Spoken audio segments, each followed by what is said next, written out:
할렐루야, 주은총 목사와 함께하는 영성 산책 시간입니다. 초등학교 시절은 또래 집단을 이루어 생활하는 시기죠. 그런데 요즘 아이들은 부모가 이루어 놓은 업적을 중심으로 어울린다고 합니다. 전에 살던 아파트에서 아버지의 직업과 직위를 밝히자 하나 둘 친구들이 떠나가고 외톨이가 되었던 서러움을 경험한 아이가 다른 아파트로 이사를 가게 되었습니다.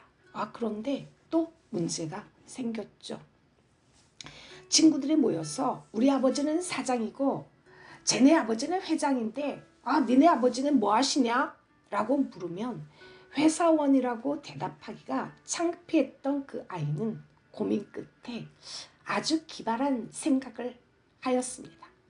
우리 아버지는 돌아가셨어. 죽었다고. 이 한마디면 더 이상 아버지에 대해서는 언급을 피할 수 있을 것으로 생각하였죠. 엄연히 살아있는 아버지를 두고 돌아가셨다니 참 통탄할 일이었습니다. 어린아이의 머리에서 나온 그 생각은 오늘날 사회 속에 있는 그리스도인의 모습일 수도 있습니다. 하나님은 변함없이 어제나 오늘이나 살아계심에도 불구하고 마치 하나님이 돌아가신 것처럼 행동하는 그리스도인들이 많이 있기 때문이죠. 우리의 개인적인 필요 때문에 마치 하나님이 없는 것처럼 말하고 생활하고 있지는 않는가요? 시편은 영혼의 모든 부분들의 해부학입니다. 그 이유는 시편의 거울처럼 인간의 모든 지정의 요소들이 다 담겨있기 때문이죠. 시편에는 인생의 모든 사랑, 기쁨, 소망, 미움, 고통, 슬픔, 근심, 두려움 등이 다 표출되어 있기 때문이죠. 부디 시편을 통하여 하나님 아버지를 향한 사랑과 믿음이 회복되시기를 축복드립니다. 시편은 이스라엘 공동체의 찬양, 기도, 축제, 신앙시 모음집입니다. 시편은 이스라엘 국가 형성기로부터 바벨론 포로 시대 이후까지의 작품들이죠. 시편은 이스라엘 민족과 하나님과 약 800년의 역사적 기간을 포괄하고 있습니다. 히브리 성경 원문에서 시편은 테힐림으로 불리죠. 이는 히브리어 동사 빛을 발하다, 환호하다, 기뻐하다의 뜻을 가진 할랄에서 유래가 되었습니다. 또한 라틴어 역본의 시편 명칭은 헬라어 역본의 시편 제목인 살모이에서 유래되었죠. 이 뜻은 현악기에 맞추어 불리는 노래라는 의미입니다. 많은 그리스도인들은 시편 1편 정도는 암송하죠. 시편 1편은 시편 전체의 서론입니다. 건축물의 정문에 해당되죠. 시편 1편의 정문을 통해 시편이란 전체의 구조물에 입장하게 됩니다. 구약 성전을 구조물이라고 할 때 시편 1편의 정문을 통해서 성전 안으로 들어가게 되죠. 성전에 들어간 성도들은 탄식, 찬양, 기도 등으로 하나님께 나아갑니다. 부디 성전에 들어와 감사, 찬양, 간구, 탄식으로 살아계신 하나님 아빠에게, 하나님 아버지께 경배하고 신령한 교제를 나누기를 소원합니다. 로버트 프로스트의 가지 않은 길이란 시가 있습니다. 단풍 든 숲속에 두 갈래길이 있더군요. 몸이 하나니 두 길을 다 가 볼 수는 없어서 나는 서운한 마음으로 한참 서서 잠나무 숲속으로 접어든 한쪽 길을 끝까지 바라보았습니다. 그러다가 또 하나의 길을 택했습니다. 먼저 길과 똑같이 아름답고 아마 더 나은 듯도 했지요. 풀이 더 무성하고 사람을 부르는 듯 했으니까요. 사람이 밟은 흔적은 먼저 길과 비슷하기는 했지만 설이 내린 낙엽 위에는 아무 발자국도 없고 두 길은 그냥 아침 똑같이 놓여 있었습니다. 먼저 길은 다른 날 걸어보리라 생각했지요. 인생길이 한 번 가면 어떤지 알고 있으니 다시 보기 어려우리라 여기면서도 오랜 세월이 흐른 다음 나는 한숨 지으며 이야기하겠지요. 두 갈래길이 숲속으로 나 있었다. 그래서 나는 사람이 덜 밟은 길을 택했고 그것이 내 운명을 바꾸어 놓았다라고. 미국의 유명한 시인이었던 로버트 프로스트의 가지 않은 길이라는 명시는 자연의 소박하고도 전원적 정서를 사람들이 편안하게 느끼도록 하면서 누구나 안고 살아가야만 하는 보통 사람들의 인생의 문제를 보다 시를 통해 간조할 수 있게끔 승화시켰다고 할 수가 있습니다. 인생에는 갈림길이 있죠. 이 영시는 어느 가을날 숲속에서 두 갈래길을 만났는데 그 가운데 사람이 적게 다니는 길을 선택하였고 선택한 길을 가면서 다른 길은 훗날을 위하여 남겨두었는데 자신이 선택한 길 때문에 모든 것이 달라졌다고 회상하는 내용입니다. 시의 원제가 가지 않은 길, The road not taken 이라는 점에서 어쩌면 자신이 지금까지 걸어온 인생 행로보다 가지 않았던 인생 행로에 대해 미련을 두고 있는 사람의 아련한 마음을 나타내기도 하죠. 한꺼번에 모든 두 길을 갈 수 없는 어느 누군가의 인생의 고뇌와 인간적 한계가 보여지고 잠자고 있던 인간의 내면을 깨우쳐 줍니다. 그러나 인생은 선택의 연속이죠. 시편 1편도 두 가지 길이 있죠. 하나는 의인의 길이요, 다른 하나는 악인의 길입니다. 당신은 지금 어느 길로 가고 있습니까? 이 시간의 찬양, 구주를 생각만 해도 내 마음이 좋거든. 주 얼굴 배울 때야 얼마나 좋으랴 라는 곡으로 영성 산책을 시작합니다. 예수를 깊이 생각하라.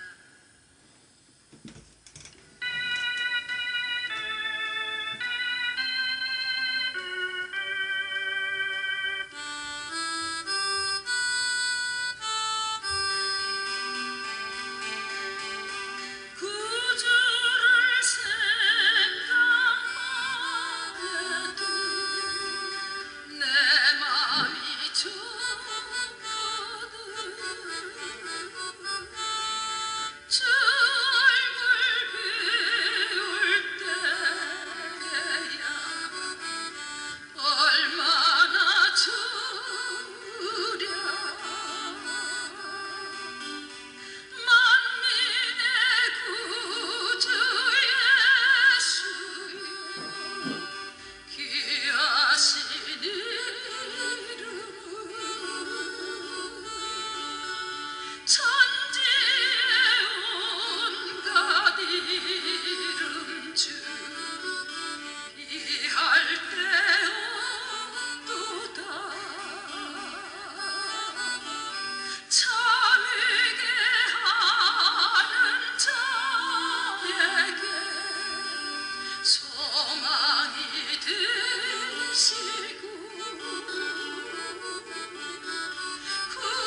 영광이 되소서.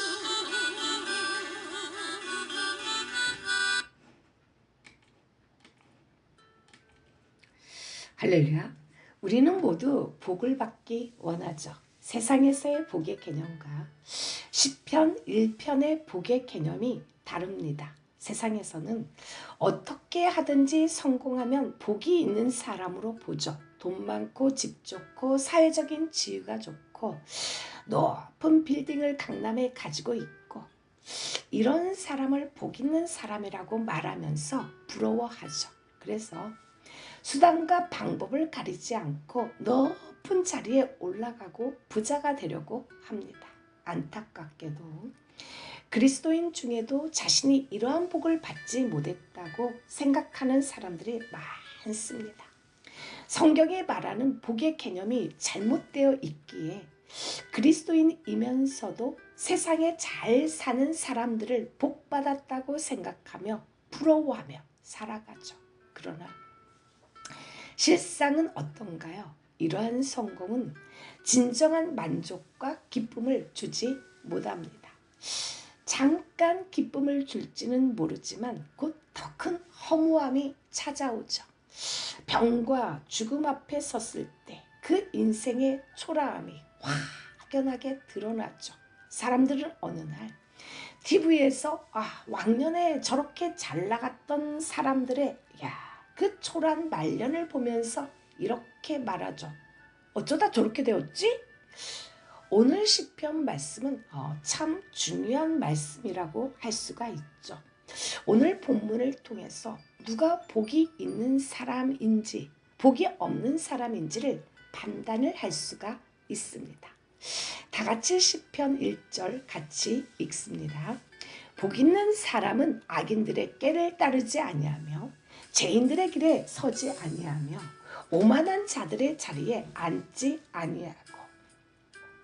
히브리어 원문에 1절을 직역하면 복되도다 그 사람이여 라고 되어 있죠.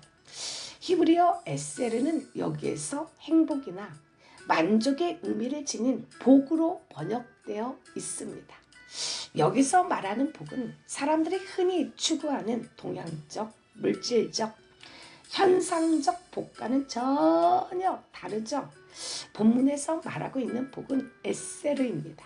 에세르는 하나님의 임재, 하나님이 나와 함께 하심이라는 뜻이죠. 즉 하나님의 임재가 곧 복이라는 말입니다. 하나님이 나에게서 떠나버리시면 나는 아무 소용이 없는 인생이죠. 껍데기예요. 사울왕을 보십시오. 그가 왕자에 앉아있고 한 나라의 왕이었지만 하나님이 그에게서 떠나버리니까 그 순간부터 그는 정신병자가 되고 말죠. 마음이 병들고 정신이 병들어 마침내는 폐인이 되고 말았습니다. 복이 있는 사람은 세 가지를 하지 않는다 라고 밝히고 있죠. 걷지도 않고 서지도 않고 앉지 않는다.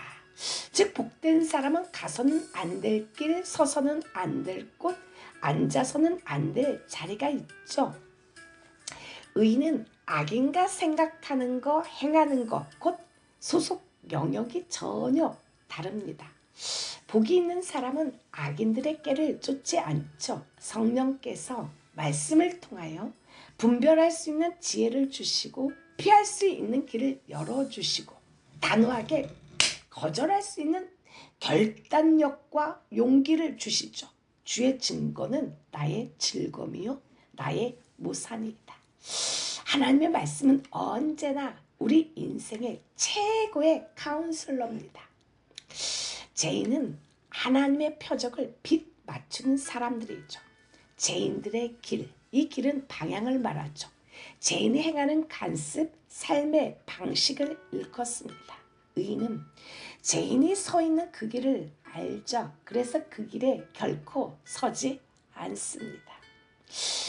물론 죄인과 같은 방향으로 가지 않기에 외롭죠. 찾는 이가 적습니다. 좁은 문으로 들어가라. 멸망으로 인도하는 문은 크고 그 길이 넓어 그리로 들어가는 자가 많고 생명으로 인도하는 문은 좁고 길이 포착하여 찾는 이가 적음이니라. 의인은 사람이 좁게 다니는 길을 택하는 것을 두려워하지 않죠. 왜냐하면 그 길이 바로 축복과 행복, 영생으로 이어진다는 것을 알기 때문입니다. 또한 의인은 오만한 자의 자리에 앉지 않습니다. 현대인의 성경에서는 이것을 하나님을 조롱하는 자들과 어울리지 않는다라고 번역하고 있죠. 오만한 자, 레침은 비웃다에서 온 말로서 신앙을 비웃는 거만하고 부패한 자들을 의미하죠. 오만한 자는 교만하고 방자하여 하나님보다 높은 자리에 앉아 하나님의 백성과 하나님의 일을 비웃고 비판하고 비평하기를 일삼는 사람입니다. 오만한 자는 교회 지도자, 성도에 대하여 비판하고 평가하고 폄하하죠. 우리는 인간의 마음에 악한 재성이 있기 때문에 다른 사람들과 함께 말을 썩는 자가 참 되기가 쉽죠. 그러나 남의 허물이나 약점을 들추어내면서 노닥거리는 것은 자신이 앉아있는 바로 그 자리가 오만한 자리라는 거죠. 만약에 어떤 자들이 그리스도를 따르는 사람들에 대하여 나쁜 말을 할 때 용감하게 이렇게 외치십시오. 당신들이 좋아하든 싫어하든 나는 그를 사랑합니다. 하고 부디 그 오만한 자리에 앉지 말고 신뢰를 했습니다. 하고 그 자리를 박차고 나오시기를 축복합니다. 지옥으로 가는 길은 결코 벼랑이 아니죠. 지옥을 향한 길은 밋밋한 내리막길입니다. 사람들은 그 길을 아주 기분 좋게 휘파람 불며 걸어갑니다. 때론 우리는 자신도 모르게 하나님을 향한 갈망이 무뎌지죠. 점점 열정이 식어지고 기도의 양이 줄어들고 영혼의 생명을 걸어야 할 사람이 다른 일에 바빠집니다. 여기서 제 점진성을 발견할 수가 있죠. 걷다가 따르다가 그냥 주저앉게 되는 것입니다. 우리가 하나님을 생각하는 마음이 망가지고 세상에 점점 관심이 있고 돈이나 자, 허영심 등이 내 마음의 방을 하나둘 차지한다면 나는 하나님으로부터 멀어질 수밖에 없습니다. 쟤는 처음에는 소리 없이 들어오죠. 그러나 처음에 작게 조그만하게 들어온 쟤가 나중에는 나를 다스리고 나를 지배하고 마침내 나를 질질 끌고 다닙니다. 결국은 하나님을 완전히 배도하는 삶으로 마감하게 되죠. 이 시간에 찬양, 나의 갈망은 주께서 나랄 듯 나도 주님을 온전히 아는 거 한 곡 올려드립니다.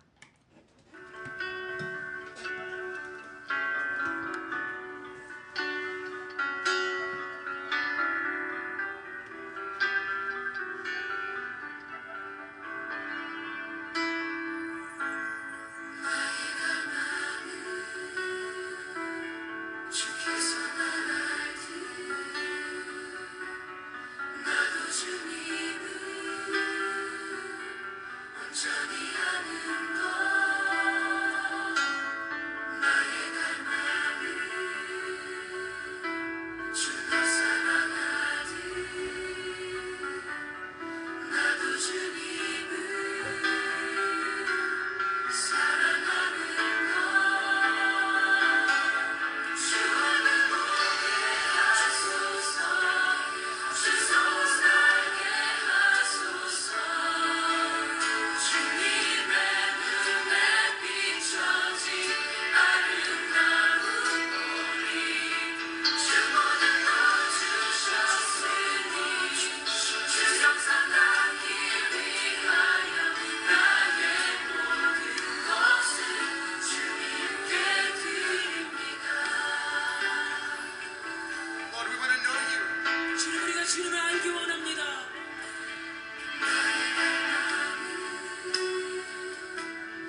나의 갈망은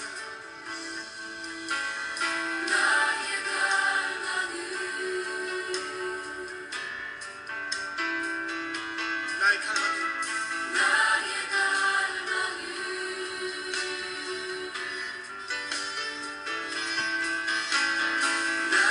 갈망은 This is my desire, to know you as you know me. Lord, I want to see you as you see me. 나의 갈망은 to be transformed by the beauty of your eyes.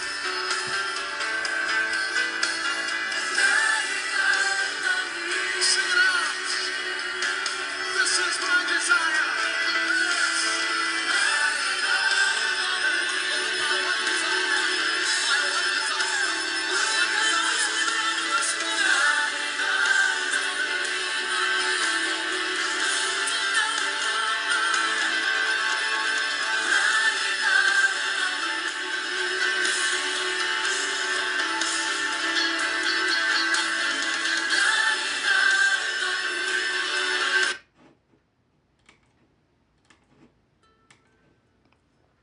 할렐루야. 복 있는 사람은 오직 여호와의 율법을 즐거워하며 그의 율법을 주야로 묵상하죠. 그의 기쁨은 여호와의 율법에 있습니다. 시편 전반에 걸쳐 여호와의 율법이라는 표현은 성경의 처음 5권 모세오경의 율법 부분뿐만 아니라 하나님의 말씀 전체를 일컫습니다. 의인은 하나님의 말씀을 기뻐하고 즐거워하죠. 오늘 우리를 행복하게 만드는 것이 무엇인가요? 무엇이 우리를 감격하게 하는가요? 이것들이 바로 자신에게 중요한 것이 무엇인가를 확인할 수 있는 좋은 방법이죠. 부디 재물을 즐거워함 같이 돈을 좋아함 같이 주의 법을 즐거워하시기를 축복합니다. 사람들은 월급을 탈 때 즐거워하죠. 주식을 할 때 시간이 가는 줄도 모르고 모니터만 쳐다봅니다. 빨간 선이 올라갈 때마다 심장이 쫄깃쫄깃하죠. 그러나 파란 선이 내려가면 어떻게 되나요? 그야말로 죽을 맛입니다. 돈 버는 재미로 밤을 새우죠. 우리는 그와 같이 주의 법을 즐거워해야 합니다. 내가 모든 재물을 즐거워함 같이 주의 증거들의 도를 즐거워하였나이다. 복 있는 사람은 오직 여호와의 율법을 기뻐하죠. 그는 세상에 제약되고 허무한 가르침을 즐거워하지 않고 영원한 진리인 여호와의 말씀을 좋아하죠.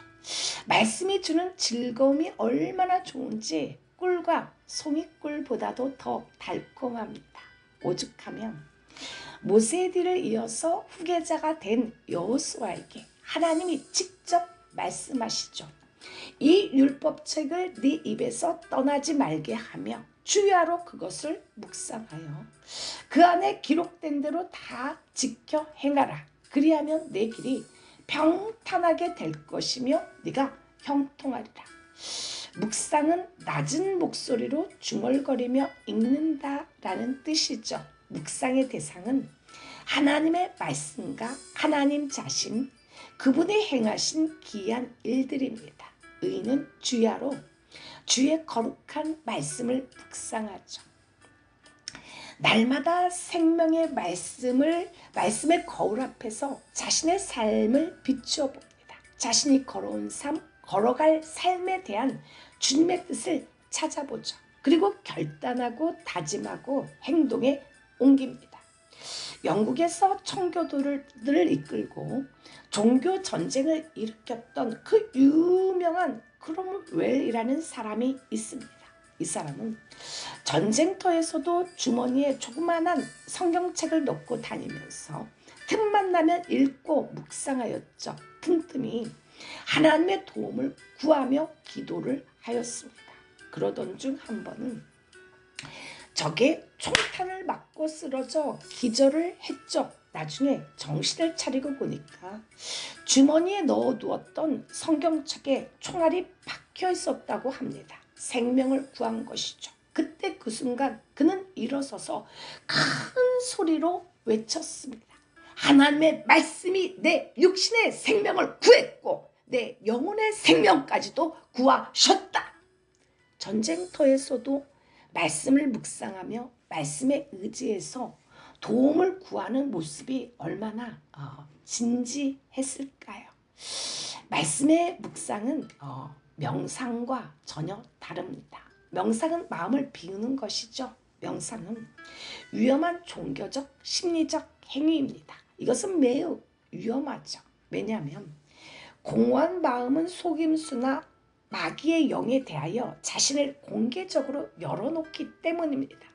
그 비우는 마음에 미혹의 영과 잡다한 생각들이 침투하기가 쉽죠. 그러나 기독교 묵상에서 목표는 우리 마음을 하나님의 말씀으로 채우는 것이죠. 말씀을 읽고 생각하고 마음에 생기고 그 의미를 살펴보는 삶을 살아가는 것이죠. 그것을 내 자신에게 적용하고 주님께 다시 기도함으로써 하나님과 교통과 교제가 이루어집니다. 3절입니다. 그는 시냇가에 심은 나무가 철을 따라 열매를 맺으며 그 잎사귀가 마르지 아니함 같으니 그가 하는 모든 일이 다 형통하리로다. 최고의 행복, 최고의 축복, 그 최고로 형통한 삶은 무엇일까요? 너무나 행복할 것 같은 연예인들, 그 잘생긴 장동건과 예쁜 고소영, 비와 김태희 같은 연예인들이 막 떠오르나요? 그 사람에게 좋은 아내의 강남에 수백억짜리 빌딩이 있으니 무척 행복할 거야. 하지만 천만의 말씀이죠. 수많은 사람들은 지금 내가 처해 있는 여건이 아닌 어떤 다른 여건, 어딘가 다른 곳에 있는 행복이 내게로 다가와 주기를 바라며 기다립니다. 정치적 안정, 물질적 풍요, 건물주가 되는 것, 사업의 성공, 건강, 장수 혹은 명예, 이런 것들을 행복이라 생각하고 그런 것들이 내 앞에 있었으면 하고 간절히 바라고 기도하죠.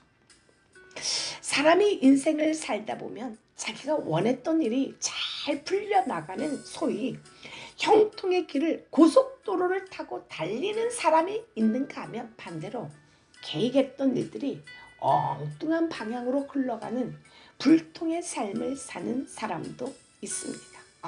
대체 형통이 무엇일까요? 시냇가에 심은 나무에겐 계속 물이 공급되죠. 잎사귀가 마르지 않고 철을 따라 열매를 맺습니다. 마치 그런 시냇가에 심은 나무처럼 의인이 하는 모든 일은 형통하게 된다고 하는데 하나님 안에서의 형통의 개념은 무엇일까요? 형통이란 우주 만물을 지으신 이의 뜻대로 운영되는 것을 가리킵니다.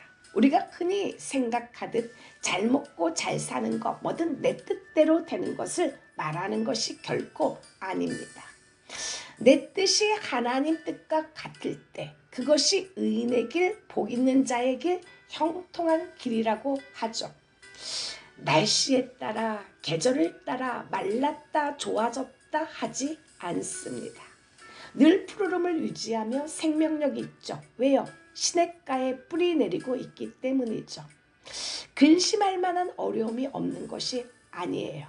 낙심하게 할 만한 고난이 없는 것도 아니죠. 때로는 실패하고 넘어지죠. 그러나 그 무엇도 그 심령 깊숙한 곳에서 솟아오르는 하늘의 기쁨과 생수를 빼앗지 못합니다. 우리가 이 보배를 질그릇에 가졌으니 이는 심히 큰 능력은 하나님께 있고 우리에게 있지 않습니다. 우리가 사방으로 우겨쌈을 당하여도 쌓이지 아니하며 답답한 일을 당하여도 낙심하지 않고 박해를 받아도 버림받지 아니하며 거꾸러뜨림을 당하여도 망하지 않습니다. 왜요?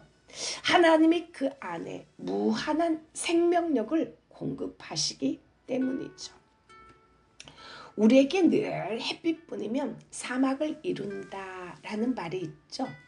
인생이란 길을 걷다 보면 비도 맞고 소나기도 오고 번개도 치고 천둥도 치고 눈도 펑펑 내립니다. 햇빛이 쨍쨍한 아름다운 날도 구름이 낀 날도 있지만 복 있는 사람은 그 행사가 다 형통하죠. 어떤 사람이 참으로 복된 사람일까요? 병아리가 물을 먹고 하늘을 한번 쳐다보는 것처럼 막연하게 하늘만 쳐다보고 부동자세로 있으면서 야, 복된 세상이 내가 원하던 그 기도 제목이 짜자자자자짠 하고 내 앞에 열려지기를 바라는 망상, 그거는 망상이죠. 이제 그런 망상은 더 이상 하지 마세요. 복이 있는 사람은 환경과 여건에 관계없이 기뻐하고 감사합니다. 일이 생기면 기회가 주어졌다고 좋아하고 고독하면 자유를 누리게 되었다고 좋아하죠. 건강하면 일을 할 수 있어서 병이 들면 기도할 수 있다고 감사합니다. 하는 일이 순탄하면 형통케 하여 주심을 감사하고 역경에 처하면 자신을 단련시키고 정화시켜 주셔서 감사가 충만하죠. 복음의 길이 열리면 하나님의 일을 마음껏 할 수 있으니 좋고 복음의 문이 닫히고 본격적으로 일을 할 수 없게 되면 준비할 시간이 더 주어져서 좋고 복음으로 힘든 일을 당하면 그리스도의 고난에 동참하니 좋지 않는가요? 이제는 망상을 버리고 우리의 삶 전체를 하나님께 온전히 맡기십시오. 주님, 세상에서 말하는 복과 형통의 개념이 아닌 하나님 안에서의 형통의 개념으로 의식의 변화가 있게 하옵소서. 시냇가에 심겨진 나무가 되어서 오직 여호와의 율법을 즐거워하여 그의 율법을 주야로 묵상하는 복된 사람이 되게 하옵소서. 예수 이름으로 기도를 올려드립니다. 이 시간에 찬양 마지막으로 원하고 바라고 기도합니다. 올려드립니다.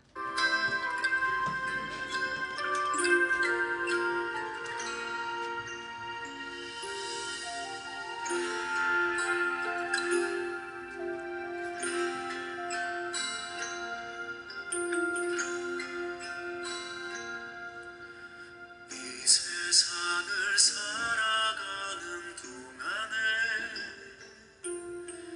나의 힘을 의지할 수 없으니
참